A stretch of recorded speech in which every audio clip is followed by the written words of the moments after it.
30 years in and around Chile's architecture, from 1982 to 2012. I am not a historian, nor a theoretician, nor an architectural critic. However, I am indeed a living witness and part and parcel of a fragment of the evolution of architecture in my country over the last 30 years. It is surely not easy for you to sort out the eventual phenomenon of Chile's architecture, should there be one. And I understand that, because it is not easy for me either, and therefore I will not attempt to do so here.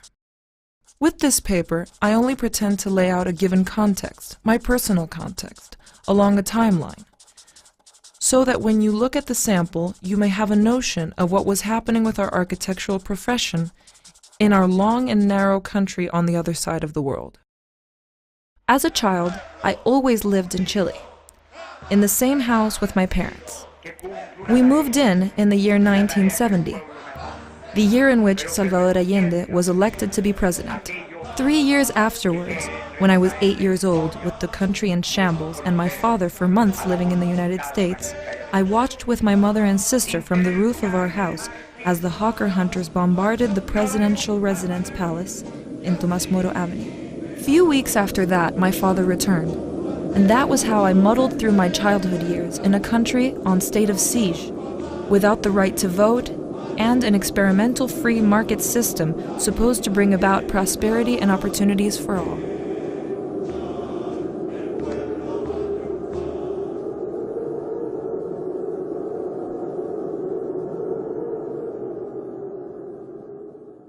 As a young boy, I wanted to be an astronaut. But during my adolescence, my ideas about my future became fuzzier, and by the time I was 17, I was clearly at a loss about what I wanted to study. I spent most of my life drawing and skateboarding. How I would have loved to be Californian instead of Chilean then. Quite fortunately, I studied at the German school and got in contact with other realities. I was interested in art, ideally the movie industry. But in those days in my country, there was no place to study movies, and even fewer opportunities to practice such a profession. 30 years ago, when I was 17 years old, I wore long hair, weighed 20 kilos less than today, was about to finish high school, and warming up to render my university admission test. Chile's population then amounted to 11 million inhabitants. Our government system was a military dictatorship. The country's GDP hovered around 24.3 billion, while our per capita GDP had reached 2,822. 45% of the population was under the poverty line. Inflation was rampant at about 30% per year, and our housing deficit represented some 840,000 units. The official rate of unemployment stood at 22.4%, while enduring a negative economic growth at 14.3%, as the result of the prevailing severe economic recession.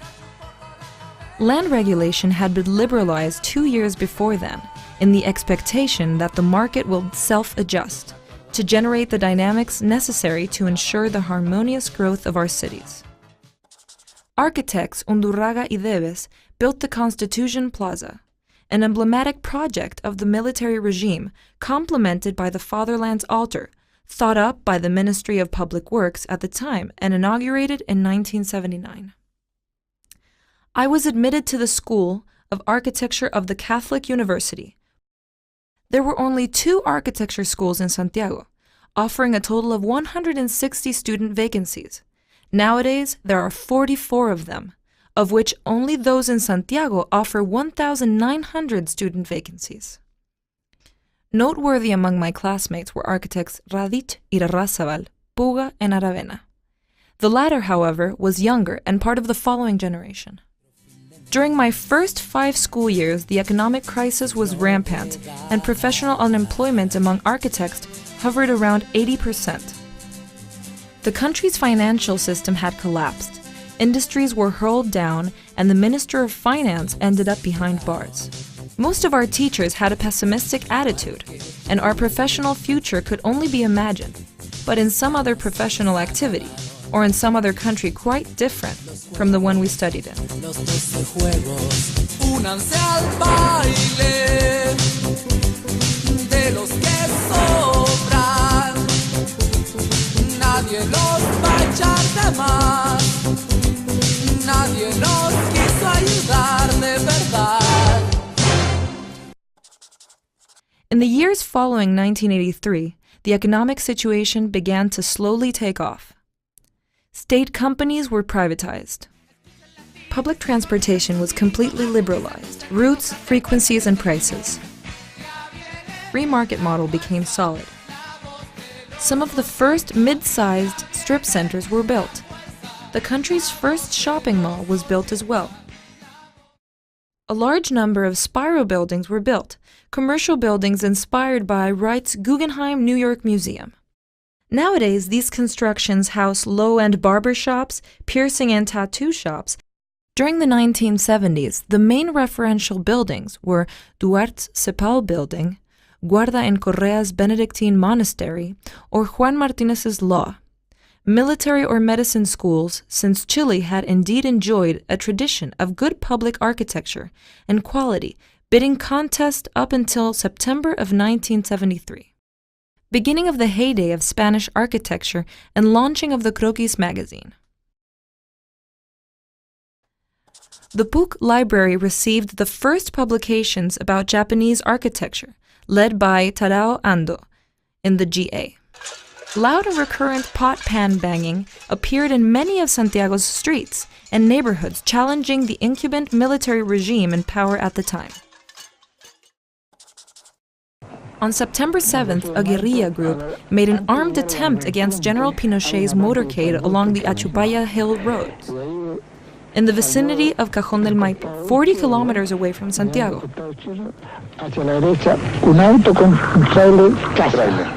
The armed attack was staged on the general's return to Santiago after spending a weekend in his Melocoton retreat house in the outskirts of the capital city. The attack ended up with 5 dead and 11 injured. The general, though injured, escaped alive. As a result of the growing opposition and pursuant to the provisions established in the 1980 political constitution, all citizens were summoned to a plebiscite to decide whether to keep, yes, Pinochet until 1997, or to call to free elections in 1989, no. The no option won the plebiscite with 54% of the votes.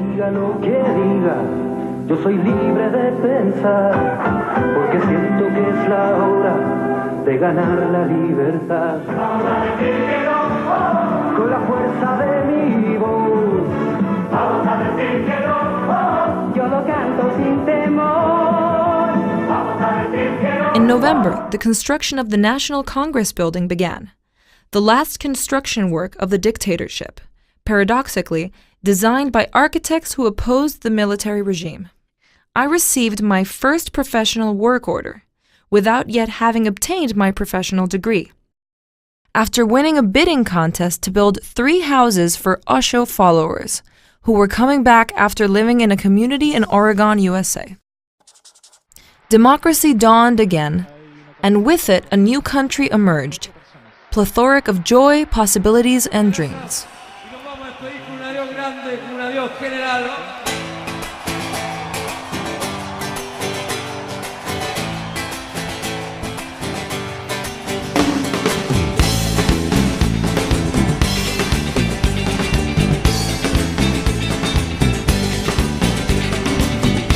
Puedo creer una cosa que veo por las calles de Santiago veo.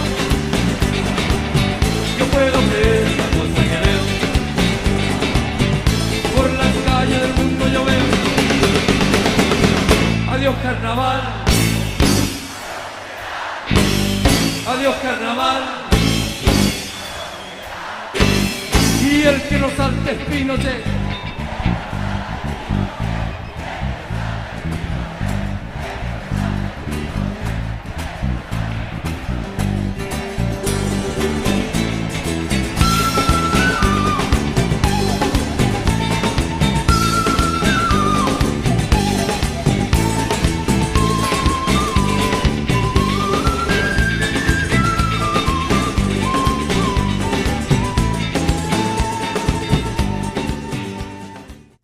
25, I traveled to Europe for the first time during the month of August.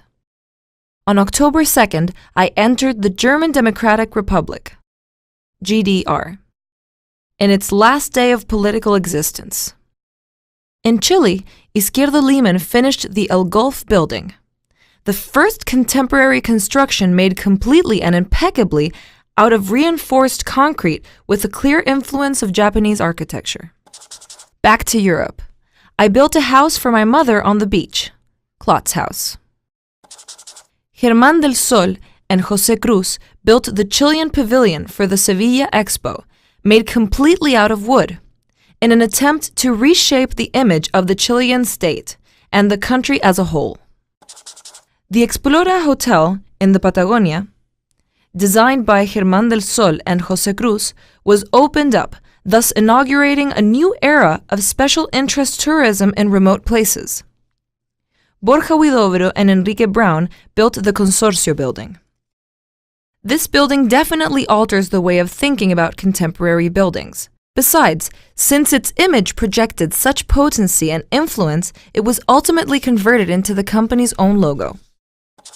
The Estación Mapocho Cultural Center, built by Fernández, Palmer, Pérez de Arce, and López, was inaugurated, thus becoming the country's first cultural center, sprang from the refurbishing of massive unutilized infrastructure. Teodoro Fernández, Smiljan Radic, and Cecilia Puga built the Catholic University Library. Izquierdo and Liman built the Manantiales building, the runner-up project for Miss Van der Rohe Award Contest. Jorge Cristi built the Glass House, with public financing and a heretofore unique experience that brought an artistic performance to an ephemeral architecture closer together. For the first time, common citizens interacted with non-profit urban intervention. Aravena finished the School of Mathematics. I was appointed director of the School of Architecture in Diego Portales University. During President Lagos's presidency, the Workers' Union of Santiago's bus transport system blocked some of the city's main arteries in order to prevent the introduction of the newly designed Transantiago transport system. Elemental built the Quinta Monroy low-income housing development, which altered Chile's heretofore social housing paradigm, which for 3 decades had been based on building the most houses at the lowest price, dragging low-income families toward an ever-expanding periphery. Matthias Klotz appeared in 2G. Germán del Sol built the geometric thermal water spa, consolidating himself as a master in the management of natural spaces, which he intervenes unabashedly and with ample formal material and chromatic flexibility. The Ocho al Cubo real estate project was built as designed by Eduardo Godoy, with the participation of 8 well-known architects to build 8 vacation houses for sale. Toyo Ito materializes his first work in America in Ocho al Cubo. 22 years after inaugurating the Constitution Plaza, during Pinochet's government, Undurraga and Deves inaugurated the Citizens Plaza during the government of Ricardo Lagos. High school student protests explode in demand of substantial improvements in education, later nicknamed the Penguin Revolution. David Basalto and David Asael created the architectural platform website Portal, which quickly became the most visited site in Spanish. Subsequently, they created www.archdaily.com, which became the most visited site in English. Radic appeared in 2G. The first stage of the Bicentennial Park was inaugurated, a public bidding contest awarded to Teodoro Fernández and meant to endow the richest municipality in the country. Peso and von Elrichsen built the Poli House, a vastly published and award-winning work, leading a new generation of internationally renowned Chilean architects. Additionally, they were the first representatives of a provincial university, thus breaking the cycle established over the years by the PUC. Alejandro Aravena's Electa paper was published. The Transantiago public transportation system is launched, evidencing serious problems with the bus frequencies, routing, and ticket fee collecting. all of which significantly weakened the government of Michelle Bachelet. On February the 27th, just a few days before the new government's inauguration day, the country was devastated by an 8.8 Richter scale earthquake, followed by a tsunami that destroyed an important part of the Chilean coastline and severely damaging several cities. In October, the government organized a team of rescuers that rescued 33 miners unharmed trapped in a collapsed underground mine, 650 meters underground, circumstance that initially boosted the new government's popularity. However, as a result of abuse of their use of the media, public opinion turned against it. The book The White Mountain was published by Ediciones Puro Chile, curated by Miquel Adrià, with a 600-page selection of Chile's architectural production during the last 20 years. The former Valparaíso Jail Cultural Center was inaugurated. The project had been ultimately awarded via public bidding contest to Martín Labbé.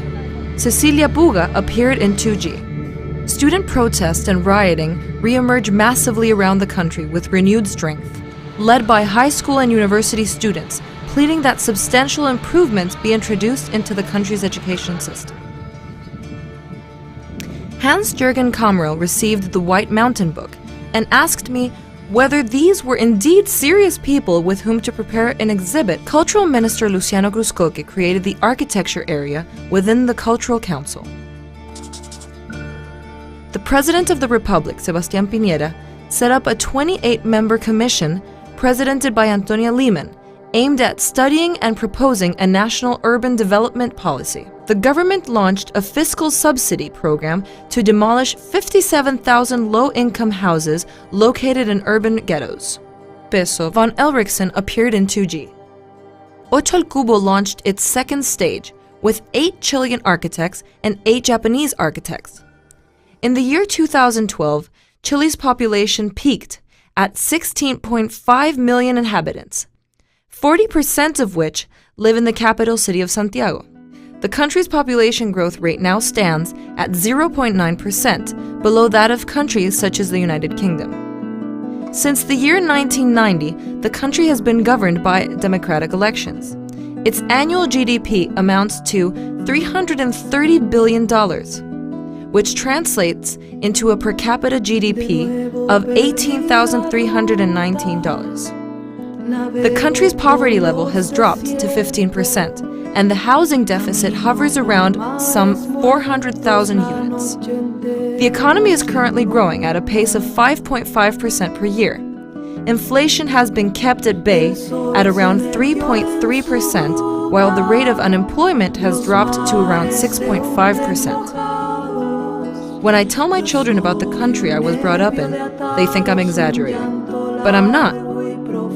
Despite the country's continued economic expansion and income per capita about to reach $20,000, this newly acquired wealth is distributed reasonably neither between the people nor between the country's regions. Nearly 20% of the country's GDP is accounted for by 4 family corporate groups. Moreover, should they be removed from the top 100 richest families in Chile, the country's per capita GDP would drop to less than half its current level. There are areas where the GDP resembles that of Ecuador, and others where it comes close to that of the United Kingdom. All of this translates into increasing discontent and social tensions, which is not adequately sorted out, threaten to frustrate the possibility of Chile becoming a developed nation. It is not enough to have a small quality architectural production or a market sophisticated enough to appreciate it. Changes in our national structure are sorely needed, a motto much used by the Concertación coalition government during its 2 decades in power. Unfortunately, these results remain yet to be seen.